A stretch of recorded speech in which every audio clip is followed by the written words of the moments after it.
Water colour নিয়ে যাদের খুব ভয়, একসময় ক্লাসে ওয়াটার কালার হচ্ছে বলে প্রায় পালিয়েই গিয়েছিল, কিন্তু তারাই আজ খুব আগ্রহের সাথে বসে থাকে কখন ক্লাসে ওয়াটার কালার হবে। আসলে ওয়াটার কালারে জল আর কালারের কোয়ান্টিটিটা প্রথম বুঝতে খুবই অসুবিধা হয়, আর তারপর তো পেপার নিয়ে অনেক ডাউট চলে সকলের মধ্যেই কম বেশি। আজকের এই ইন্ডিভিজুয়াল ক্লাসে একটা সিম্পল মিলাঙ্গো বার্ড করছিলাম।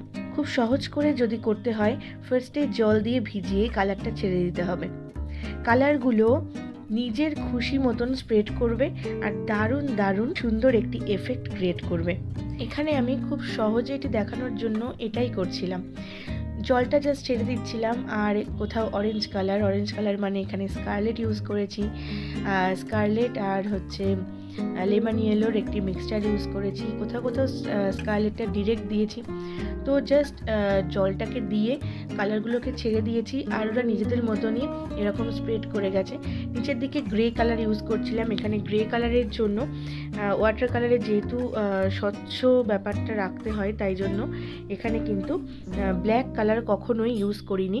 এখানে ব্ল্যাকের মতো দেখতে যে কালারগুলো, সেটা হচ্ছে রেড আর ডার্ক গ্রিন, মানে ক্রিমসন লেক আর ভিরিডিয়ান হিউ, এই দুটোর মিক্সচার করলে কিন্তু এরকম ব্ল্যাকিশ বা গ্রে এই ধরনের কালারগুলো পাওয়া যায় খুব ভালো।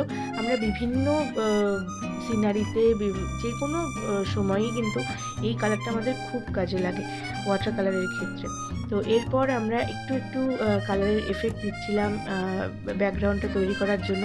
একটু অন্যরকম স্টাইলের ব্যাকগ্রাউন্ডটা করার চেষ্টা করছিলাম, আর স্টুডেন্টকেও দেখাচ্ছিলাম যে কিভাবে প্রত্যেকটা কালার কিভাবে তার সাথে পাশের কালারটাকে কীভাবে মিশিয়ে দিতে হয়। এভাবে কিন্তু মিলাঙ্গোর নিচে যে শ্যাডো পোর্শন সেটাও করছি, ওখানে একটুখানি জল মতো করে দিলাম।